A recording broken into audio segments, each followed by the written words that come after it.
Hey everyone, I'm Zane. I've been helping people optimize their fitness and metabolic health for 26 years. During that time, I've had the opportunity to work on 2 seasons of ABC's Extreme Weight Loss. I co-authored the book Kicking Ass After 50, and I'm the host of the Healthy AF, that's Healthy After 50 podcast. I started working out consistently in 1988, my freshman year in college. And shortly after that, started doing a little modeling. So I was motivated early on by my appearance, right, to work out. Anybody ever start a fitness routine or change their diet because they want to look a little better? Yeah, it's not forgivable, isn't it? But shortly after, in my early 20s, I developed an interest in longevity. I'd seen my father's older brothers all struggle with cardiovascular disease early on, but he didn't. He was always working out, he was running, watched his diet a little bit, as well as we knew in the 80s, right? And he didn't have the same issues. And so I thought, there's got to be a way, things I can do to improve my risk, right, or to avoid metabolic disease as we age. And so I started digging in. I started kind of researching, reading as well. We didn't have the internet right then, in the early 90s. So reading, experimenting, I tried some 7-day juice fasts. At one point, I even followed a vegetarian diet for 3.5 years, if you can believe that. So I was eating beans and rice every day, blending up almonds to make my own almond milk because I wasn't in the stores in the 90s. Of course, I lost a lot of my college muscle. And at one point, I got this virus that took hold. It created these ulcers in my mouth, my throat. Couldn't eat for 3 days. My doc thought, I think your body should have been able to shake this virus, but your immune system was depressed by your vegetarian diet. And I didn't like hearing that because I'd worked hard at trying to be, healthy and do it well. But I listened, so I added some fish, some eggs, some whey protein, immediately had mental energy come back. I actually forgot to drink coffee for 3 days within the first few weeks. And eventually my body started recovering from my workouts better, getting some strength back, putting some muscle back on. So I learned my lessons. I clearly needed the animal protein. Fast forward a few more years, I started working as a personal trainer in '98. And that routine of experimenting continued. So I started recommending the low-carb diet to my clients in 2002, 2010. I started playing with intermittent fasting and fasted workouts and recommending that to my clients as well. So it became part of my routine to have a 24-hour fast once a week, 15 to 18-hour fast most of the other days of the week, and ending those fasts many times with a fasted workout 4 days a week. So it was a lot of these hormetic stressors, right? Thought I was doing everything right, but I started feeling kind of run down. By 2020, year I turned 50, it was catching up with me. I looked good, I was metabolically healthy, but I didn't feel good. And I wasn't recovering from my workouts. Actually, muscles were burning just from just walking around, right? So it's constantly overtrained. It was not it was confusing to me because I thought I was doing everything right? And all these things I was recommending people to do. I was pulling all these hormetic stressors, thinking that there's this benefit, more metabolic stress, the better. But it was clear that I wasn't my body wasn't able to keep up anymore. Again, metabolically healthy, looked good, didn't feel good. So here's an example. My blood work actually showed the same thing. This top number here that's in the red, that's sex hormone binding globulin, clearly out of range by about 20 points. That is a protein that attaches itself to testosterone in your system that will keep it from interacting with your tissues. So that's not good, right? When it's elevated like that, it's a pretty good sign that you are experiencing some chronic stress or chronic elevated cortisol levels. And so cortisol is supposed to elevate throughout the day, right? It goes up to wake us up in the morning, might go up during a workout or any kind of stressful event. You get angry in traffic, it's going to go up, right? But this is a sign that it's staying high all day long. So not a good thing. The other number here is TSH, thyroid stimulating hormone. That is what your pituitary releases to tell your thyroid gland to release more thyroid. Another sign of metabolic stress. So I had to kind of check myself a little bit. I said, okay, what am I'm obviously not doing something right, even though I'm very married to these ideologies and these approaches. Again, here, fasting insulin at 3, other metabolic hormones, everything looks great there. But I clearly needed a better strategy if I was going to avoid overtraining. And had to admit a little bit, maybe at 40, this was fine, but I'm 50. Had to face the reality. Age makes a difference. So after making a few changes, less fasting, more fed workouts, adding some carbs in, finally got the sex hormone binding globulin down into the optimal ranges. But I didn't make a quick swing. It wasn't like I just started throwing everything back in. It was gradual. So small changes over time. But in that time, researching, I came across this condition called REDS. And it's usually experienced by young athletes who are trying to make weight or improve their power to weight ratio. So they're training hard, but they're following some kind of extreme diet to lose weight, like low carb diet, low calorie diet. And they were experiencing a lot of the same things I did, which is disrupted sleep, decreased endurance. You're just not recovering, basically. Very parallel to what someone might experience who's having a disrupted thyroid function, right? Which we know low thyroid is often a risk factor for low calorie and low carb diets. So I thought, okay, I can't be the only middle-aged guy who's running into this. I thought, okay, there's probably a lot of my clients who are being, taxed by their careers. They have other, life stresses, and they're trying to work out hard. They're trying to do everything, right? They do everything hard, right? And pulling these metabolic stressors. So I thought, okay, I need to figure this out, find out a solution. I found the problem, but now I need to find a solution. So what I'm going to share is what I recommend for building muscle after 40. This QR code will get you copies of these visual notes and some studies. I've included in link to studies that will help support my what I'm sharing. Did you guys get that? Cool. Okay. So if you've been on social media at all in the last 6 months, you've probably heard this phrase, muscles are organ of longevity. Well, why is that? Well, metabolically healthy, so insulin-sensitive muscle is a great glucose sink, right? So as your blood sugar goes up after a meal, insulin follows, and it will stuff, we have healthy, active muscles, right? It'll stuff that sugar, the glucose, back into those muscles to store for later. Exercise also causes your body to release myokines, which are these little chemicals go all over your body interacting with other tissues to improve their metabolic flexibility, but there's one in particular called BDNF, brain-derived neurotrophic factor, which improves the neuronal health and activity in the hippocampus, which is important for memory and learning. So your exercise is actually improving your cognitive function as you age. And then, according to the CDC, number one cause of fatal and non-fatal injuries in people 65 and older is falling. Now, we've all fallen, right? We fell as kids. If you play a sport, you fell. If you watch sports, you see people fall all the time, right? It's half the sport of soccer, isn't it? Right? People falling down. But they're not debilitated for months at a time. So something about being over 65 and falling, again, these 65-year-olds, they're not running on soccer fields, are they? They're tripping over a chair leg in their kitchen and falling on their own floor. But it's debilitating for weeks or months, putting them at risk for other health issues because of that fall. So we need, obviously, strong muscles, strong bones as we age, or we're going to fall, we won't be able to get up, right? Now, how many of you have ever made a real effort at building muscle, committed yourself to several months of training, that the first 6 to 9 months is not too hard. Even if you don't have a great plan, you're going to get results. You're going to put on some muscle. It's going to look good. We call those newbie gains because whatever you do, it's new enough that you actually make a difference. And after that, it gets more difficult. You've got to have a little more strategy. And if you're over 40, over 50 like me, it's even more difficult. And that's because age isn't just a number. Age is the number one risk factor for death. So, and if you're over 40, you've probably started feeling it, right? Your sex hormones are diminished, growth hormones not what it used to be.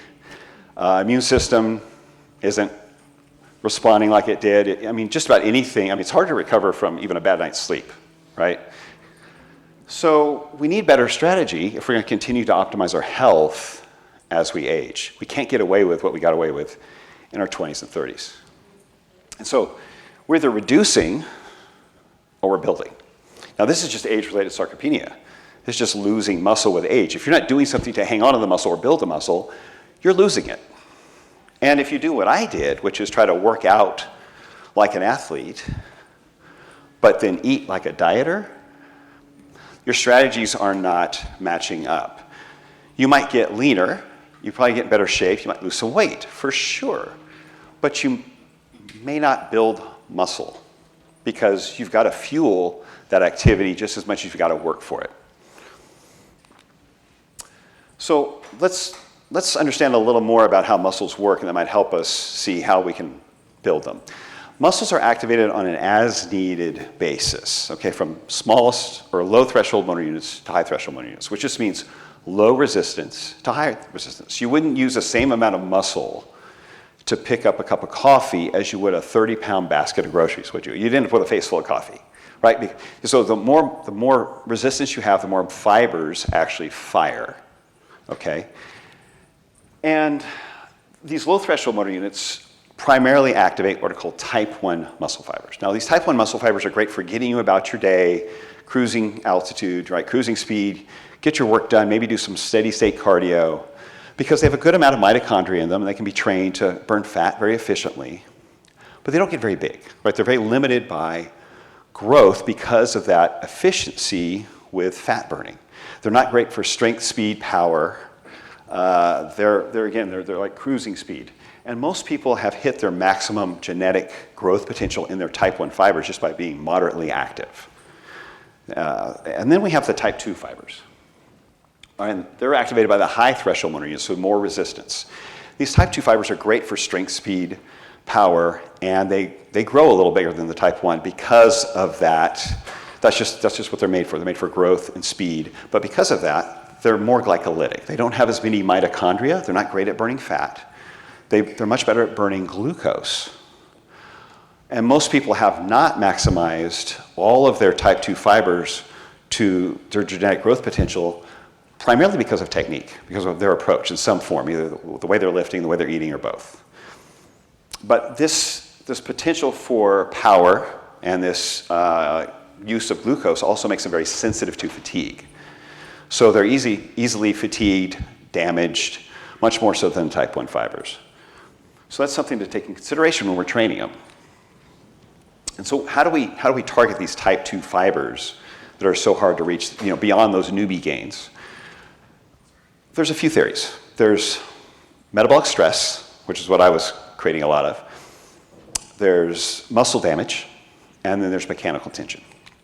So metabolic stress, you've all felt it. When you feel the burn, or maybe you had a big weight training workout and you feel a pump, those are all byproducts of the metabolites that are put off by metabolic stress.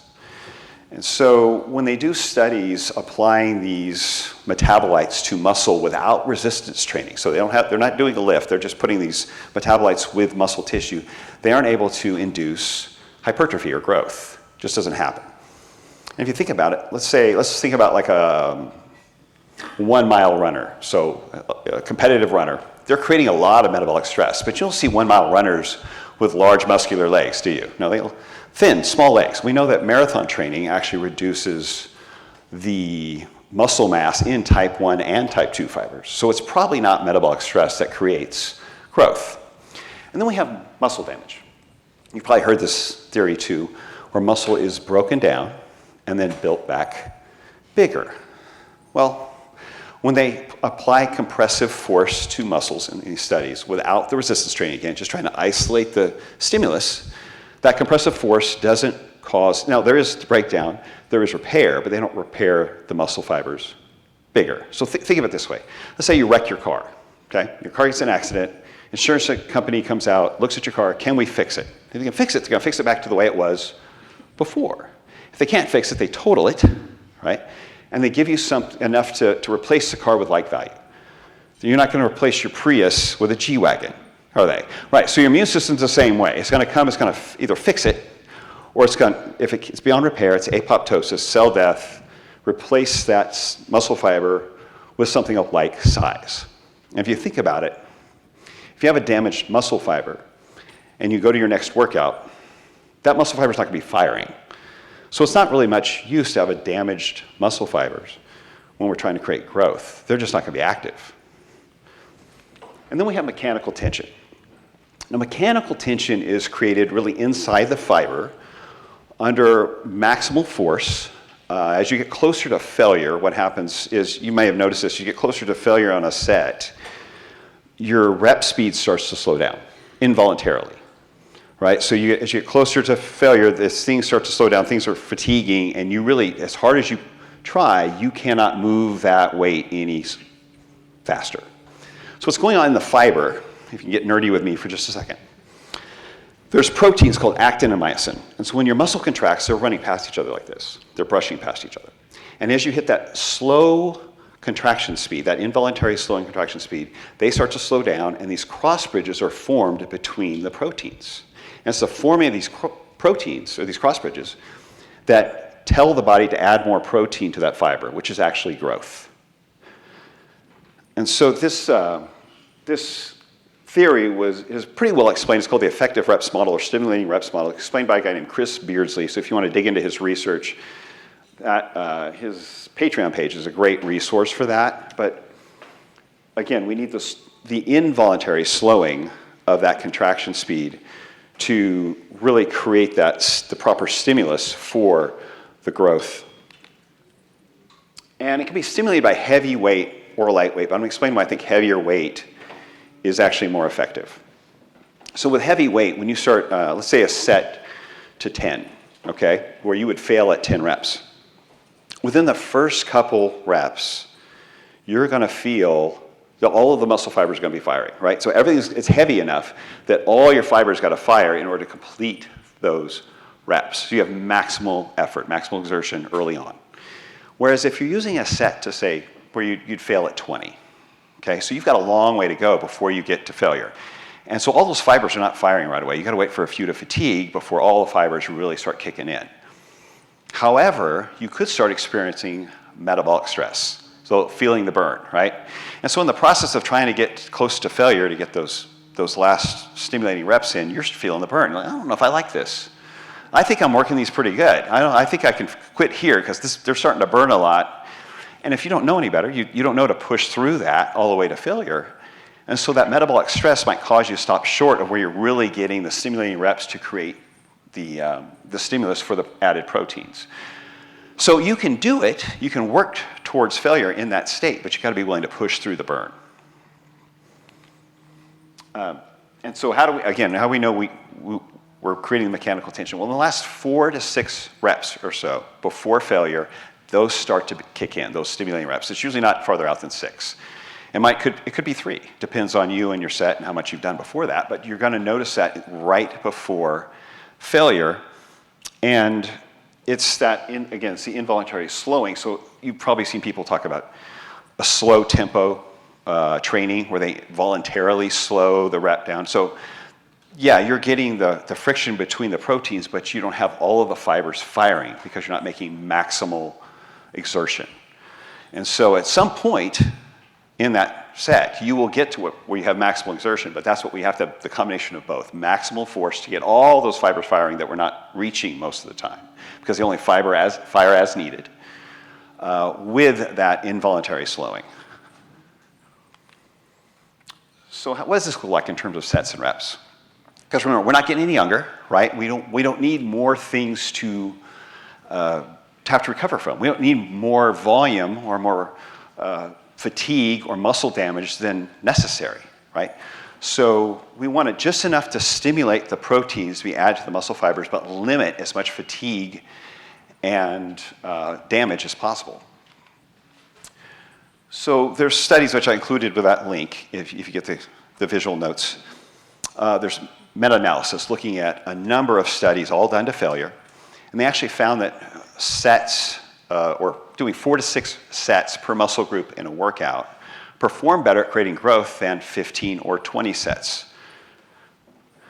And then there's a couple other studies I included because there was one particular that was all men, Okay, all trained men and trained women, because there's a lot of theories that women need more volume than men to create growth. And they actually found similar results in the 4 to 10 sets per muscle group perform better than doing 15 or 20. Now, if you go on the internet, you're going to see all sorts of, seem like very smart people, very good-looking people saying volume is king, 15 to 20 reps. This is going to, if you're not getting enough growth, just do more. But the literature really doesn't show that. And there's this concept called reps in reserve, or RIR. And that is the number of reps you would stop before failure. So if you have a set that you would do to 10, you would fail at 10. 1 RIR would be intentionally stopping the set at 9. 2 RIR would be intentionally stopping at 8. Pretty simple concept. And they've actually found in studies that doing 1 to 2 RIR is actually more effective than going all the way to failure. Why would that be? 1 to 2 RIR, you're getting enough of those effective reps in, right? You're getting the stimulus. But going all the way to failure actually creates a lot of fatigue and inflammation and even some damage. So by getting just enough stimulus but stopping just short of failure, we're hitting that sweet spot where we have the stimulus but not so much fatigue that it takes us several days to recover from it. And so again, we're limiting fatigue to allow all those muscle fibers to recover faster, but understand that even throughout your workout, fatigue can catch up with you. And that the exercises you do earliest in the workout are going to get the most stimulus for growth. So anyone that you want to, if there's an area that you're trying to build more muscle in, let's say your legs or your chest, or whatever it is that you're motivated to do, put that earlier in the workout. And we can learn a lot from the early bodybuilders, so say pre-1950s bodybuilders, because after the 50s, that's when steroids started entering the bodybuilding scene and really impacted, as you can imagine, the amount of volume these guys were able to do and recover from. And so these guys did very few sets per muscle group in a workout. In fact, it was very common for these early bodybuilders to do full body workouts 3 times a week. They do 1 or 2 sets for a muscle group and then move on. Full body, like Monday, Wednesday, Friday, with a rest day in between. Some of them more advanced, they got in the 40s, was more like a upper body and lower body split. So a 2-day split with rest days between, which is actually what I do. But we can, if we think about it, these were the guys at the time. These guys were put in movies, and their approach was a full body workout 3 times a week. You tell that to a bro in the gym, he's gonna look at you funny. So rest between sets is always an issue as well, because do I do 60 seconds, 90 seconds? What's the best rest? If you're doing a set, let's say you stop at 8, and you've achieved enough fatigue for that set, and you only wait 60 seconds to perform the second set of that same exercise, you may only get 5 or 6 reps out of it. That's because those muscle fibers we're trying to target, those type 2 fibers, remember, they're very susceptible to fatigue. They're tapped out still. They haven't recovered. So by waiting 2 to 3 minutes between each set, we're going to reach those type 2 fibers they're just, again, they're great for power and speed and growth, but they take a little more time to recover. So given those 2 or 3 minutes, you're more likely to finish a second set of 7 to 8 reps, repeating the same kind of performance you had in the first set. Machines versus free weights, right? We've heard this argument. What's the goal?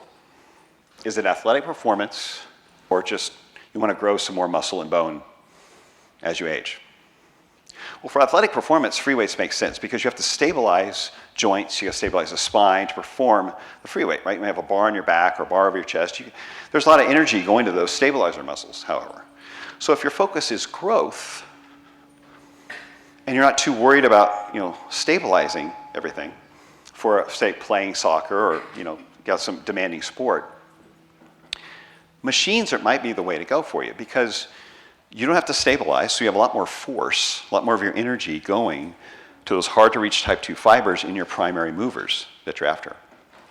And mentally, you're more free to push yourself closer to failure with a heavy weight because you're safe. You're not as likely to hurt yourself, and you're not going to end up with a bar stuck over you. So machines are a great way to go if that's your focus is just growth, muscle, bone density, and safety. Of course, not surprised, sleep is very important for your recovery. In the 80s, we said We'll sleep when I'm dead, right? We know better now. We need sleep for the growth hormone, especially as we get older, right? Growth hormone, recovery. And I highly recommend using like an Oura Ring or a Whoop strap or something to track your sleep so you're getting feedback on the quality of your sleep. Because what we do during the day impacts the quality of our sleep at night. And so then you get feedback, okay, I'm changing my habits. How is this impacting the quality of my sleep? The big one for me, remember I was doing a lot of intermittent fasting, was an early morning meal. I started putting breakfast into my schedule for the first time in 10 years. And over time, it's not an overnight thing, so to speak.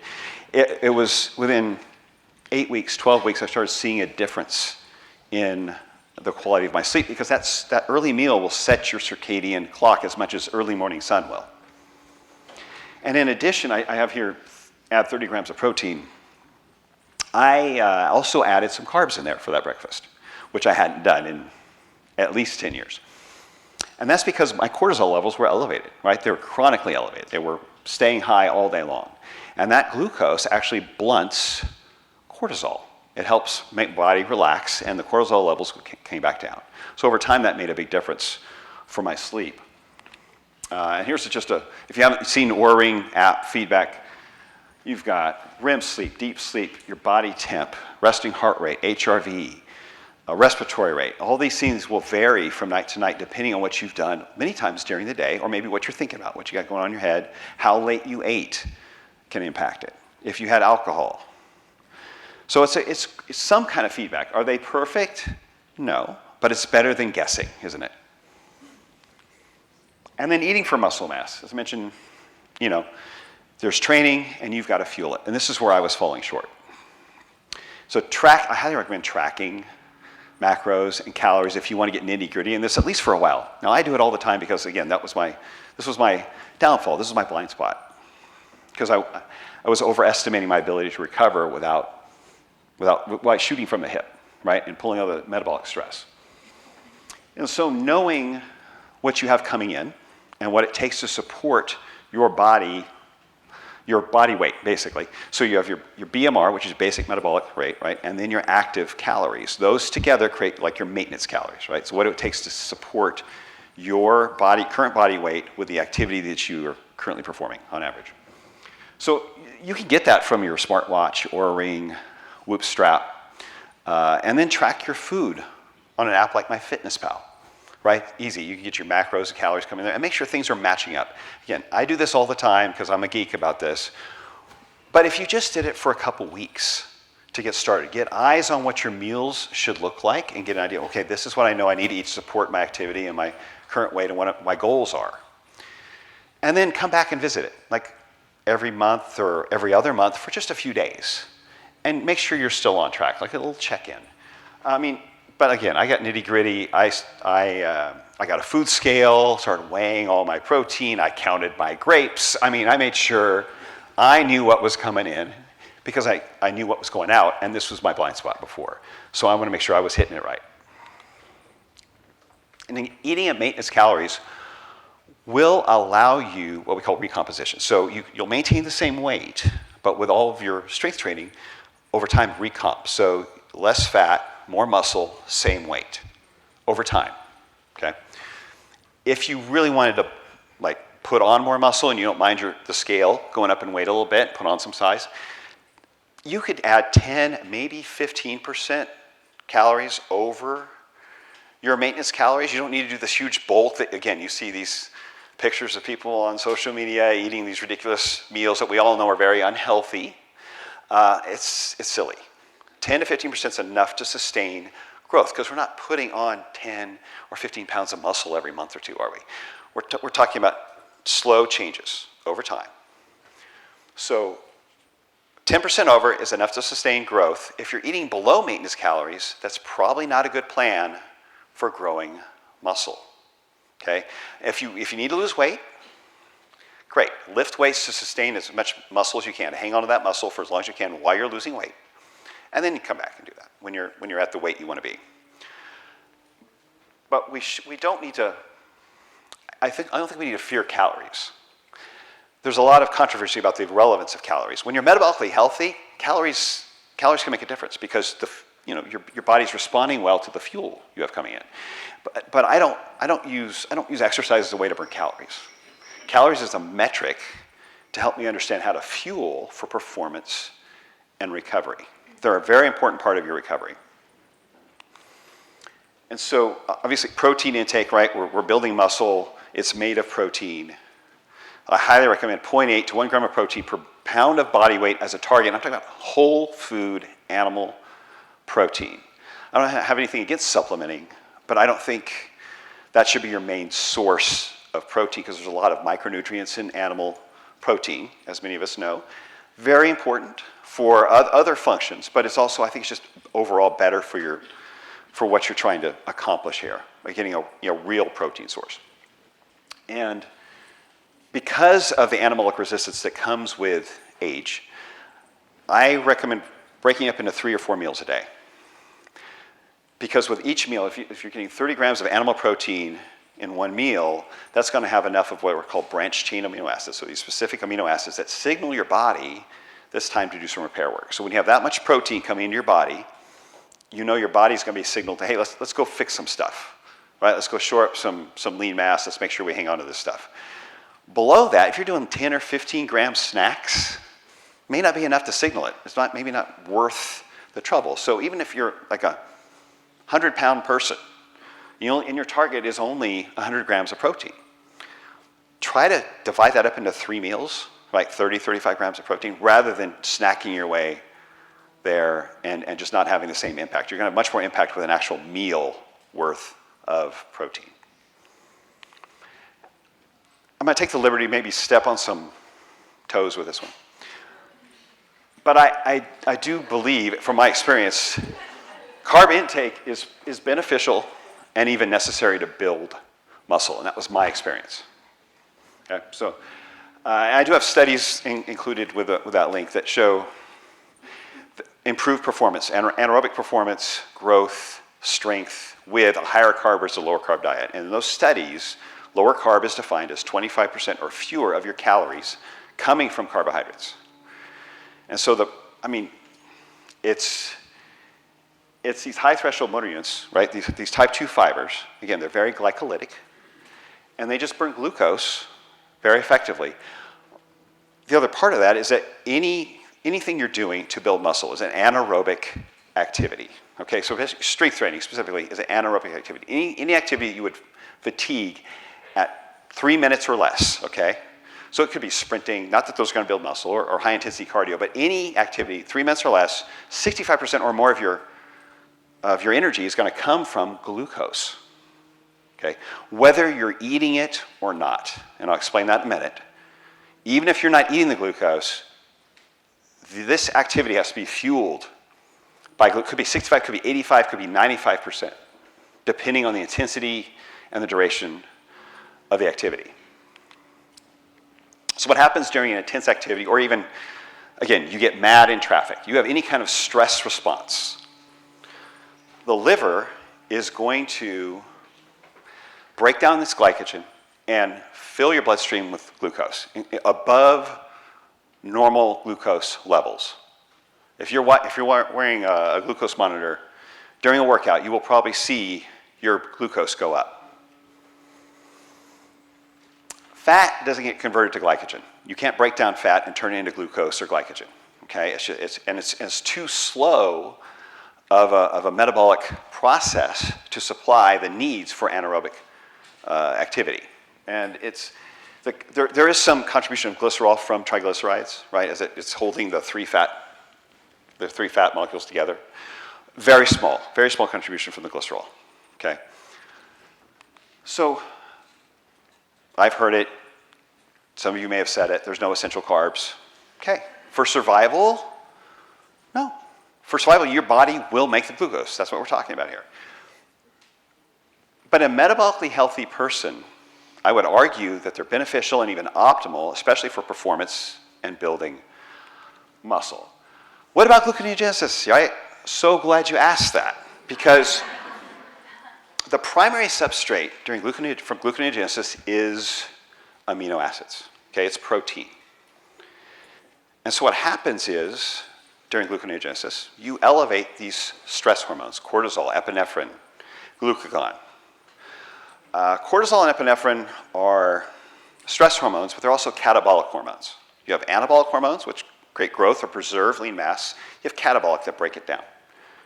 And so these stress hormones are going to break down protein from your muscle, skin, and bones to supply glucose to the liver and the kidneys on some level, which then pumps that glucose into your bloodstream for the activity or the stress. Could be an argument, could be standing on stage and giving a presentation. Whatever creates a stress response, you're going to have more glucose. Okay, and if you've been fasting, this happens too. This is like 8-hour fast. Gluconeogenesis is going to start kicking in when liver glycogen starts getting low. It's a great backup mechanism. It's a great keep survival mechanism between meals. If you're fasting, you didn't have a meal, you have an active day, you haven't had a meal yet, right? You're busy. It's a very slow way to recover, okay, from exercise, right? But I'm going to have to argue if it's a great way, it's a great source of your primary source of glucose. Because if we look at this objectively, we have elevated stress hormones. We have a breakdown of lean mass. Those are two textbook symptoms of aging. So by relying on gluconeogenesis as your primary source of glucose, essentially accelerated aging. So I highly recommend fueling before workout, 1 to 2 hours before workout with protein and carbs, and then fueling shortly after, within an hour with protein and carbs again. Again, improve your performance during the workout. That helps you reach those type 2 fibers we're after and give them the fuel they need. Remember, they're very sensitive to fatigue. They're very glycolytic. If they don't have enough fuel, they just won't fire. They will tap out. So fuel them for performance, and then refuel them for quick recovery for the next workout.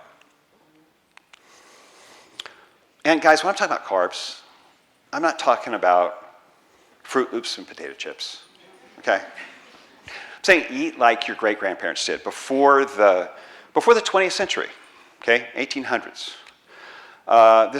This chart is from Dr. Chris Kenobi, and you can see here, before the 1900, our primary source of added fat to our diet was animal fats, 100%. And then in the 20th century, we have this new industrial invention called vegetable oils, also called seed oils. And you can see how they track up pretty high to the point that they become more than 30% of the average American's caloric intake during that time. And they're not just for cooking, right? They're in every pretty much processed food in the grocery store. And since 65% of the average American's diet is coming from processed food, we're eating a lot of these oils, more than we ever have. This chart also from Dr. Chris Kenobi, we can see how heart disease has tracked pretty well with vegetable oil there. From 1900, it was almost non-existent, almost unheard of. Physicians rarely saw it, to the fact that it became the #1 killer of men in the early 2000s. There's saturated fat tracking along. Hey, don't mind me, I didn't do this, right? We're eating the same amount of fat. It may look different, may come in different, but for the most part, I see a greater correlation with vegetable oil and heart disease. This one, this is from Dr. Kate Shanahan, tracking vegetable oils with obesity. 1901, obesity rate was 1%. Now it's 42%, tracking to 50% in the next 10 years. This is not genetic. This is, I think tracks pretty well, just me, tracks pretty well with the introduction of vegetable oil. See this little thin line down here, this little black one? That's carbs. Our carbs may look different now than they used to, but we're still eating around the same amount. They just come in different forms. And this one, type 2 diabetes, again from Dr. Kate Shanahan. She's been calling out these oils for 15 plus years as really the impact, making the impact on metabolic disease. And I have these charts actually in the book, Kicking Ass After 50, and unpack this a little bit more. But we can see this is type 2 diabetes and prediabetes, tracking up pretty well from 1950. Why is the tracking start in the 1950s? We didn't identify type 2 diabetes until the 30s. It's like it didn't exist before these oils came into our system. I'm not saying that, but that's what it looks like statistically, because they weren't even, it wasn't even identified. We had type 1 diabetes, but it had yet to be identified as type 2 diabetes, yet to be identified before the middle of the 20th century. There's carbs again, hanging out, kind of like saturated fat. Don't blame me. Now, I'm not saying this to be prescriptive. You find the ratio that works for you. Okay, this is what I found that worked for me. But, you know, prior to the 20th century, everyone was eating potatoes, rice, corn, wheat bread, right? Equatorially, they have fruit year-round, yet there was no metabolic disease.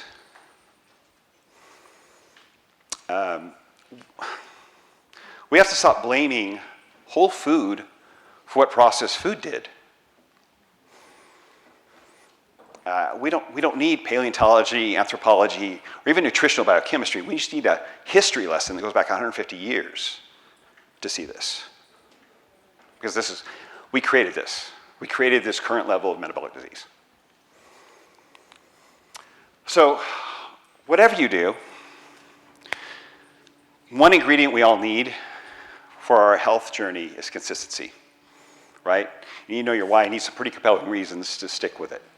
This is my buddy Eric, 40 years old, 300 pounds. And there he is, 53, lean, mean, 195. Right, he found his why. I coach remotely. I'm in Tennessee, he's in California. I said, animal protein, whole food, stay away from processed food, strength training and cardio several days a week. And he did it, right? Or you're like me, it's always been important to me. My why changed. They're my why. And so, my wife, she's right here, 4 kids. There's Jet, bench pressing, he's right here. He's turning 12 tomorrow.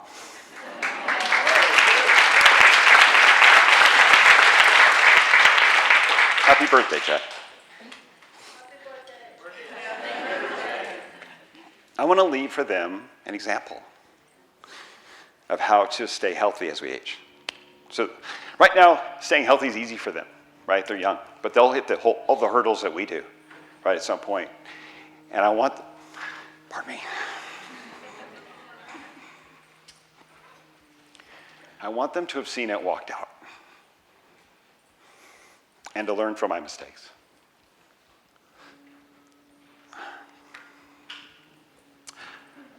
So whatever you do, forget everything I said, fine. But find your why before you leave this conference. Find your reasons. Because at some point, you're not going to feel like sticking with whatever your health journey is, right? So find something bigger than you that keeps you going.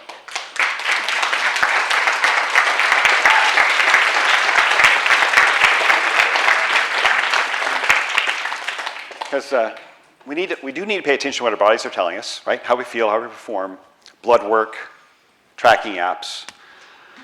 We also need to remain intellectually curious so we don't get trapped in our own ideologies like I did. This quote, no single health or nutrition protocol suits each individual. Our unique needs and priorities demand personalized solutions. I took this quote from the Hack Your Health About page. It goes on to say, paraphrase, that we need to have conversations, sharing our experiences so that we can all learn and grow from each other, right? Because if we really want to optimize our health for performance and longevity, we don't need dogma, we need a strategy. So this QR code will get you the visual notes if you didn't catch it last time, and the links to the studies, free40plan.com. We have time for questions. We have 5 minutes. Anybody have any questions? Workouts. Given everything that we know about circadian rhythm now, what's the best time Man, of there's day? so many theories on that. I mean, the first answer I usually tell people, the question is, what's the best time of day to do your strength training workouts? The time you can get it done is the best answer, right? When it fits in your schedule, get it done. What I don't recommend is someone get up at 3:30 in the morning and sacrifice those quality hours of sleep right before, before sunrise and all that. Not that I get up before the sun, believe me, but the stress level that you're creating that early, usually unfed, obviously, is maybe not ideal. But for people, getting before work, I get it. Get it done. Middle of the day, afternoon, some people say they feel stronger. There's a lot of theories about the benefit of that. But I think you're still going to build muscle because you got it done when it worked with your schedule, because you're consistent. And it's the consistency that pays off over time. So what I would say is, hate to say, if you don't get it this time, don't do it. No, I mean, by all means, get it done when it fits in your schedule. And for most of us being, over 40, we're busy, we have demands on us, get it in your schedule when you can keep it in your schedule. So that would be my, not scientific, but most practical answer for that one. Okay. Yeah. Any other questions? Yes, ma'am.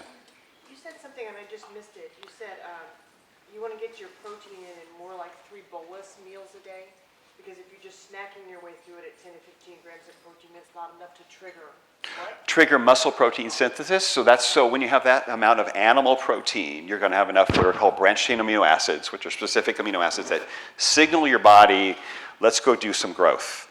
Let's do some repair work. And so it's going to send protein to those muscle fibers to get them either whether fixed, shored up, whatever it is from your workouts. But just in general, even if you haven't worked out that day, just to maintain the muscle fibers. As we get older, so for kids, right, they can get away with that because they have enough growth hormone going. We're not so lucky. So we need to actually have something hard enough hitting our body, a signal that says, let's go do some repair work. And it's like that amount of protein that is a safe amount for someone who's, let's say, over 35, 40 years old. Some over here. Yes, sir. When you start talking about carbs, Yes. would you prefer like a fiber, like for instance, flaxseed versus a potato? And I'm looking at the GI. Well, you look at the net carb. So what's the net carb on that? If you have a lot of fiber, you can't turn fiber into glucose, right? So very difficult. Maybe in the gut for those little microbes, but for the most part, for muscles, no. So you need some starch. So if you're looking at a serving or two, a couple servings of carbs, and I said find the ratio that kind of play with it. But yeah, you're looking at starchy stuff like potatoes, white rice, fruit, those things I mentioned. Fiber is not going to turn into fuel for a muscle very quickly. So that's what we want is some glucose in there. Yeah. Yes, sir. With the diabetes I have like too many carbs, my blood sugar goes pretty high. How can I? You're going to want to correct the diabetes first, because if you have diabetes, you have insulin resistance, which means the insulin is not able to get fuel into your muscles. Okay, so then you want to strength train to help correct that, but don't expect to start really putting on some muscle until you correct that insulin resistance, because that insulin resistance is keeping glucose out of those muscles. So focus on the type 2 diabetes. If you have weight loss goals, focus on your weight loss goals first. This is geared towards metabolically healthy and at you're around, at least close to your ideal weight, then take on the strategy. If you have a metabolic disease, fix that first and fix it ASAP. I mean, that's your longevity right there. Yeah, absolutely. Yes, sir. Oh, sorry. I'm sorry? Thoughts on drop sets? Drop sets. Great for building endurance, for resilience, but that's metabolic stress. So you're creating more metabolic stress than you are, and fatigue that you have to recover from, right? So I'm not saying you won't put on muscle with metabolic stress, and the younger you are, or with drop sets, I'm not saying you won't. I'm saying it's more effective for growth, especially as we get older, to limit fatigue and to focus on just the stimulus, which is getting to those last few reps where it's involuntarily slowing down before failure. That's where you're stimulating growth. Drop sets are improving your resilience to metabolic stress, so your resilience to lactate, to hydrogen ions that are coming there and creating the burning. You know, see what I'm saying? They're two different purposes. They're actually two different responses from your body, okay? I'm not saying they're bad. I'm just saying they're not ideal for growth, especially as we get older. Yes, ma'am. Okay, while you're trying to recomp, you're eating at a maintenance, and then you're trying to grow and train to failure.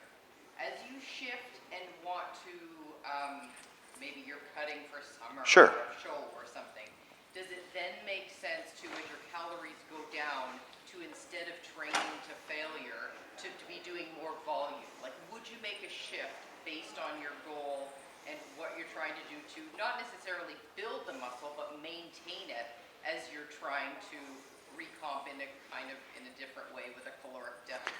You shift the volume that way? Good question. Or not? It's easy to say it depends and not give you a real answer, but so yeah, okay, let me start with this. This is not something I'm saying some people have to do all the time. Find 8, 12 weeks, a couple times a year, build muscle, or if you want to do it all the time, you really want to focus on building muscle, great. But yes, shifting in and out of cycling through different types of workouts and even shifting your diet when that happens, great. I'm talking about what's ideal for building muscle. I think that's a good strategy. More volume, less intensity. I mean, I still wouldn't do 15 or 20 sets per muscle group. I think you're creating too much inflammation, too much to recover from.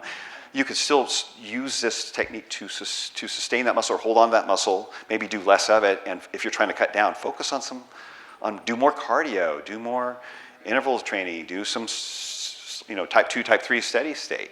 Shift away from something that takes so much more to recover from, as far as the muscle damage. But we don't want to, I'm not saying don't do it. I've done circuits, I've done, fast-paced stuff, and it does rip you up. It gets you lean. So just be aware of how you're recovering from that if you're going to do it. But I don't think more volume, like do a 30 to 40-minute workout fast-paced, that's enough.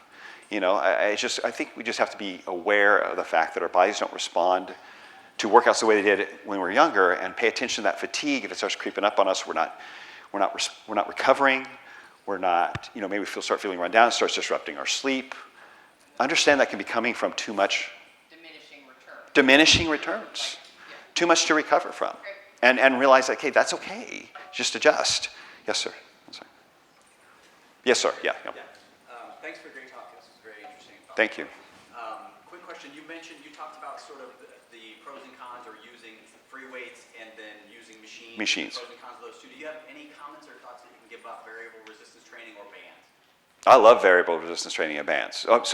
And neither are bad. It's just that one allows you to focus more. So bands are safe, right? You're not going to get trapped under a band. They're going to allow you to. They're not going to allow you to. You're not going to get stuck in something where it's dangerous, right? So I use bands for a lot. I've used bands for years. I take them into every client session I have. I have some big loop bands. It's amazing, and certainly make them part of your routine. They're very portable. And I love the resistance from them. So yeah, absolutely use them, understand, and I'm not saying they're not bad. It's just that, find something that's safe that allows you to push yourself, and that would probably be one tool, to push yourself close to that failure point where you're not worried about being in a dangerous situation or a situation where you could get hurt. Like I don't heavy bar squat, right, like I did when I was in my 20s. I go heavy, but I'm going to push a lot more weight on a machine. And so I will vary those and mix that in there because, so it's just, mix it in. I love the bands.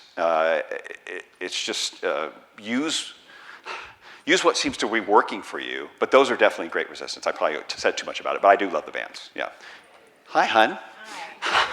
So, you know how life gets away from you, and you mentioned consistency being so important. Okay. If you find yourself at the end of the day, or maybe just even in a busy day, and you only have 15 or 20 minutes to do something, Yeah. is that enough to have a benefit? And if so, what would you do? What would you suggest somebody do if they really only have 15 or 20 minutes? So the question is, if you have a very little time, 15, 20 minutes, is there a benefit to going in and doing something? What would you do?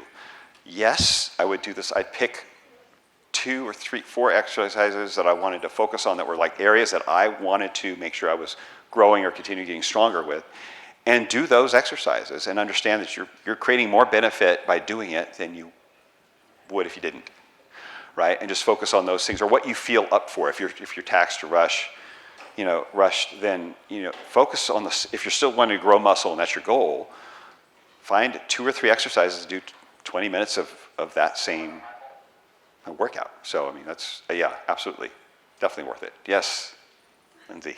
On the consistency theme as well, when, let's say you go on vacation, right? Right. Maybe your hotel has a gym, maybe it doesn't, maybe you're not in a hotel, maybe you're in an Airbnb. What are the exercises you would do, especially, equipment, typically kids don't have. Maybe they bring a resistance band, but as it also relates to body weight workouts, not only for even travel, but let's say somebody at home too is a small apartment and they don't have the tools. I like the bands and the anchors. I've traveled with them. I took them to Costa Rica actually when we were down there and hooked them to things with anchors. I take them into a lot of homes. Body weight's good. I think the important thing, more so than the apparatus, is getting to close to failure as you can with your sets, which can be difficult with body depending on your strength level. So, but I like bands. They're very portable, and body weight is a great combo for those kind of pinch situations. Yeah, I definitely recommend. I mean, it is about being consistent. But I mean, I think getting as close to failure as you can, you're having an effective set. Does that answer your question? Okay, ma'am. Yeah, so when you talk about the protein and carbs, pre, post, what a part of the fat that the protein comes from, when do you suggest to put the fat? Put the When do you suggest to eat the fats? Will it be combined with the? my fat. I'll say in my diet, my fats come with my protein for the most. They're in the meat already because I'm eating whole food animal protein, so a lot of them has meat already. I don't add a lot of extra fat because so protein is structure food, right? And then, or should be, we can turn it into glucose if we put ourselves in that position. Fats and carbs are energy food. So I certainly pulled back on the amount of added fats I use. So no, I'm not adding a lot of extra avocado, or I'll put some butter on my potato because it tastes wonderful, doesn't it? But I'm not lumping sour cream and the butter up and adding extra fats. I definitely pull back on that because for what I'm doing with the strength training, and I like to do some sprints, I like the anaerobic movement, the glucose is much better fuel for that, and it's much better for store. That's what's stored in here, right? It's glycogen, it's glucose. Fat doesn't convert to glucose. So I will pull back on the added fat, but I still eat beef and fatty meats and everything else, so that's what's naturally on board with my meat. Yeah. Yes, sir. 56. My goal is 4 times a week to CrossFit. Ooh. Would you recommend any recovery drink at all? Creatine, whey, anything like that? I think a recovery drink. I mean, I don't want to get into supplementation. I mean, I think that's a rabbit hole. There's, if it has protein and carbs in it, that's going to be a great recovery drink, right? So whey, yeah, if you like whey and whey's good for you, I use whole food. I don't think I'm not going to recommend one particular, I wouldn't go there. If it's working for you, but a protein and carb combo, okay, I think is your best bet for that, for the recovery. So I'm saying don't overthink it. If it's whole food, if it's a shake that works good for you, then do that. Because sometimes you're on the go and you got to do it quick. And if you get it within that hour, I think you're going to get a better recovery response. In that, not so much more growth, but more you're going to be ready for whatever your day has left for you or the next day. So, yes, ma'am. Yes. If you see some pros and cons with one meal a day with OMAD, can you share your opinion on that? Because I know you mentioned like 3. Right.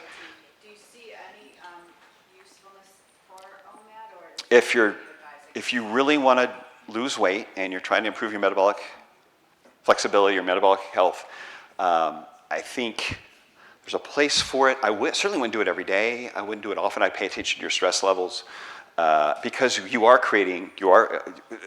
within a 14-hour fast, gluconeogenesis is responsible for about 55% of your calories coming in. So you want to be careful you're not breaking down too much muscle. So I get my point was to say, while there's benefits to low carb and very low carb and keto diets, there's benefits, understand the risks. Okay, so there might be something you cycle in and out. Long term, those diets will have, most people will have an impact on your thyroid. They will also have an impact, you're going to elevate cortisol, you're creating stress. So manage the stress, think about what kind of impact you're having, how often you're doing it, how you're refueling. Food quality is more important than the ratio at times. Now, if you're trying to correct something, be aware of it. Short term, cycle it in and out, figure out what's best for you, keep an eye on your blood work, keep an eye on your sleep. It's going to vary a bit from person to person. Some people, it worked fine for me for about 8 or 10 years. Fine. I wasn't cognizant of it. I wasn't aware of what was happening until it caught up with me to the point I could ignore it. So I'm saying be aware of it, cycle it in and out. I wouldn't do it long term, several days a week, knowing what I know now because of the stress response to it. I would cycle it in and that makes sense? Yeah, and just keep an eye on how your body's responding. I'll take a few more questions before they kick me out of here. Yes, sir. Yeah, wouldn't it be more beneficial for somebody older starting out doing this to do a higher rep instead of doing a heavier weight, so they wouldn't take the chance of damaging connective tissue, blowing out a knee or a shoulder or something like that. Well, and once they get more into it, go to a higher weights. I mean, that's relative. Higher rep, low rep is relative, but I think machines are great for that. You could do that if that makes you feel more comfortable. Get your coordination down with the muscle, get the muscles firing again. Understand you can do it, but you got to work close to failure to stimulate the muscle building. That's all I'm saying. So if you want to get used to working out again and get everything firing again, great.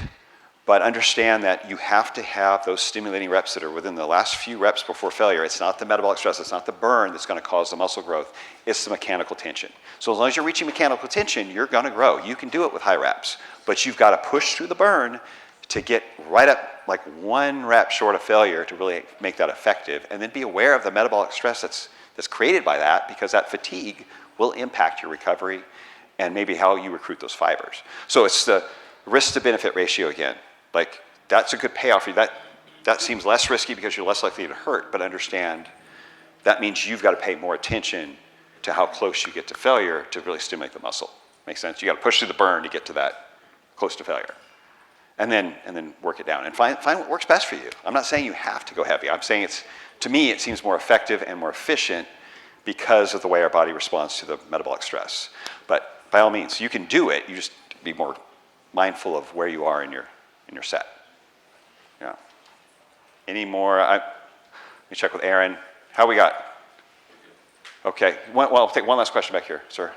What's your recommendation for people that are getting their health back after years of inactivity and injuries, surgeries, things like that, that are getting back into the line now after they've corrected the metabolic issues? I mean, machines. Take your time, find what's good for you, hit something between 8 to 15 and just push it. Try to push, spend 2 or 3 weeks getting back to it, waking everything up so you're not ridiculously sore, right?